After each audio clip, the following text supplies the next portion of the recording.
with you alongside Harris Rubenstein. Let's get into the latest LeBron James rumors here.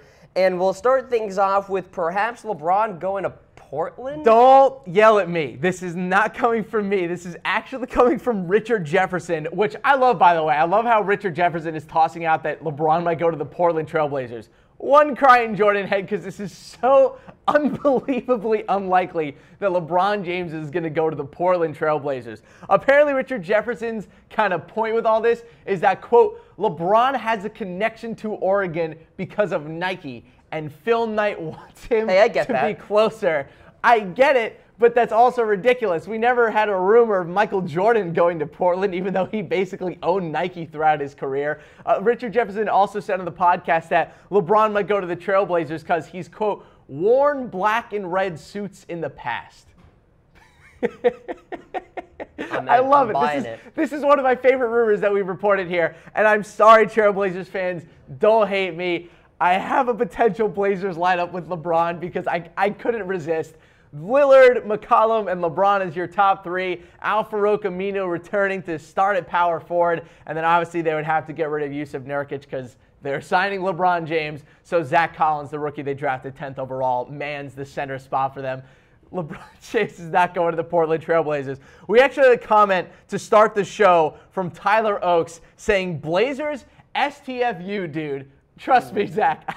Bringing up the big boy words. I don't think this is going to happen. Yikes. But I had to report this. This was so funny. All right, let's go to rumor number 2 here for LeBron. Is he the best playoff performer ever? Well, to just, for the sake of being not completely biased towards LeBron, we're only going to give this one 3 crying Jordans for now because, as I've said multiple times, and I have to remain consistent, LeBron can't be officially the best at anything until his career is over. He can only just continue to stack stats on top of what he's already done. But I mean, he just passed Kareem for second all-time on the final scoring list. He passed Kareem for the most made field goals in playoff history. He is now officially the 6th player ever to score 50 points in an NBA Finals game.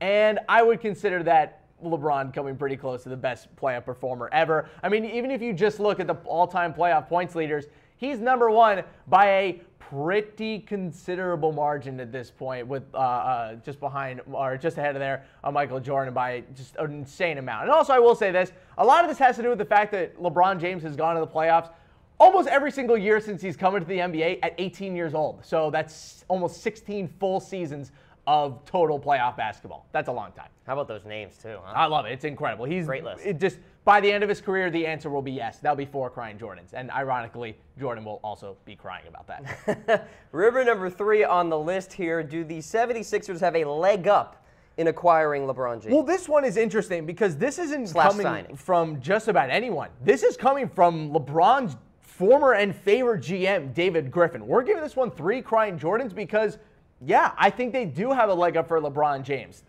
I think this has a lot to do more with Ben Simmons. I think this always had to do with Ben Simmons.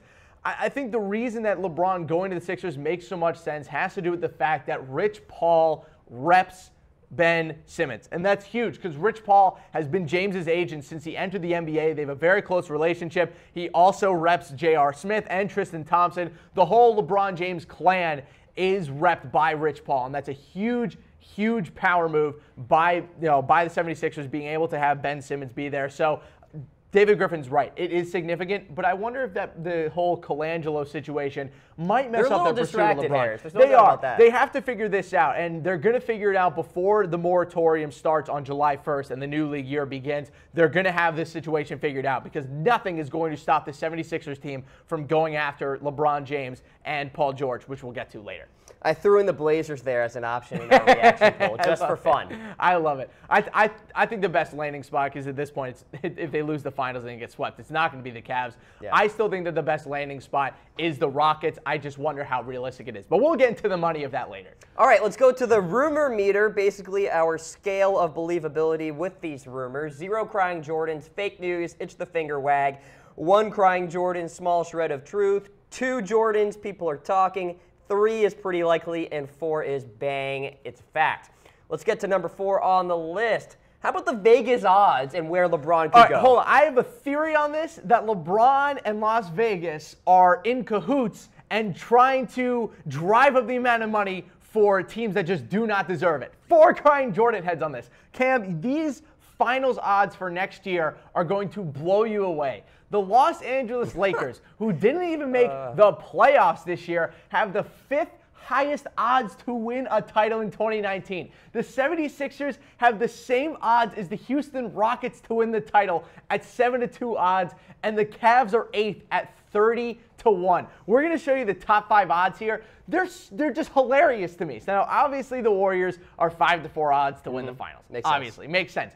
The Rockets and the 76ers are tied. The Celtics are 4th at 8-1, and the Lakers are 5th at 20-1. How are the 76ers 7-2? This is why releasing Vegas odds before so many variables come to fruition is ridiculous. It's outrageous. There's no way that this can even possibly be. How are the 76ers 7-2 odds to win the finals? That's basically saying that Vegas thinks the 76ers have 7-2 odds to beat the Warriors, which I don't even think with LeBron James they would be even close to that. I'm flabbergasted. No. If LeBron James go to the 76ers and they play each other in the finals talking about the Warriors are going to wipe them off the floor. I mean, if you think Brad Stevens can do a good job against Ben Simmons, Steve Kerr could probably do as equally good of a job against Ben Simmons. And then they can Joel Embiid versus Draymond Green, I think, is an easy enough matchup for Draymond to handle. It just, again, comes down to who's going to cover Steph Curry, and will Kevin Durant outplay LeBron James, and the Warriors will win the finals again. So nice try there, Vegas. You can't fool me. You see some possible landing spots there on your screen, folks, and the big-time question now, is there any perfect option out there for LeBron? Absolutely not. And Colin Cowherd said this on his show. He went through a whole rant about how LeBron James is going to sit out next season. LeBron James is not sitting out next season, but there isn't a perfect option. Oh, you're saying what? He's now pushed this narrative a good 3 to 4 times now throughout the NBA season, but there isn't one. There are a lot of holes in every single option that LeBron could go to. I mean, you talk about the Lakers. The team is unbelievably young. They don't have any playoff experience, and I do not trust Luke Walton as a coach. I'm sorry, I don't. He hasn't done anything so far as the Lakers head coach. Houston has a lot of holes, seeing as they won't have a bench if he ends up going there. Philly is incredibly young. We saw that Ben Simmons without a jump shot is pretty easy to break down in terms of playoff basketball, and the Cavs roster is terrible. So there's a lot of different holes all over the place for where LeBron could go.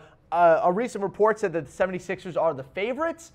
We'll see. I think at this point we're just going to have to wait until the season ends, but maybe the Rockets are still the best option. Speaking of those Rockets, is Chris Paul currently recruiting LeBron James? Yes, he is. And this is not surprising at all because this reminds me a lot of the whole Kevin Durant, Draymond Green scenario way back 2 years ago when they were recruiting Kevin Durant to come to the Warriors.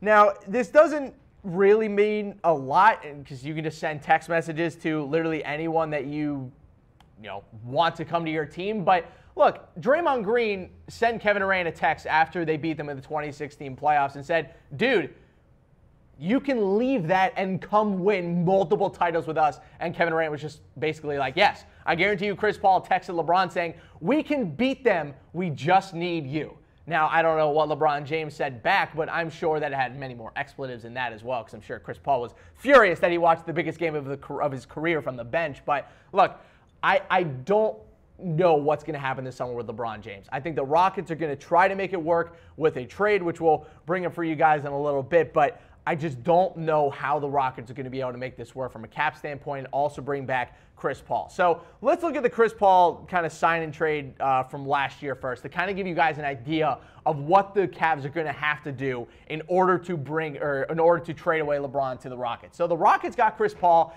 and they traded away their entire bench. Patrick Beverley, Lou Williams, Sam Decker, Montrezl Harrell, Darren Hilliard, DeAndre Liggins, and then Kyle Wilther, who's not even in the NBA anymore. Also their 2018 first-round pick and cash considerations. Now, one other thing I want to throw back to is the first time that LeBron James left the Cavs when he went to the Heat. This is what the Heat had to give up. They gave up 2 first-round picks, a 2012 second-round pick, another future second-round pick, and a $15 million trade exception, which, mind you, at the time, this was 2010, was huge. A $15 million trade exception could get you a multi-time All-Star if you needed it to. I believe the Cavs actually ended up using that They actually traded that away to get another first round pick, so they didn't end up doing too much with it. So, ladies and gentlemen, this is what I would project the Cavs getting back if they did a sign and trade with LeBron James. They would get back Eric Gordon and his decent contract. They would get Ryan Anderson because the Rockets have to get it off the books.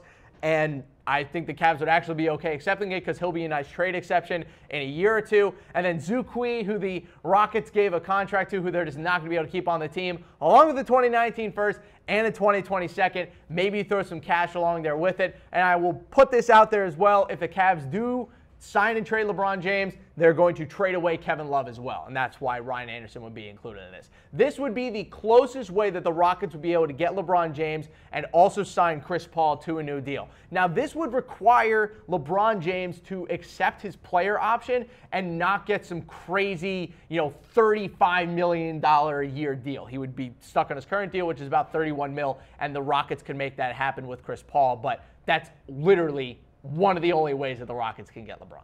All right, let us know. Should LeBron team up with Chris Paul and maybe eventually take down the Warriors intra-conference, I should say? It would be an amazing Western Conference Finals if we had LeBron James, Chris Paul, and James Harden healthy versus Steph Curry, Kevin Durant, Klay Thompson, and Draymond Green. Again, I wonder if it's enough. I really wonder at this point, what will it take to beat the Golden State Warriors in a 7-game series? I don't know if there's a roster you can make out there besides a pure all-star team that can beat them, because they are a pure all-star team.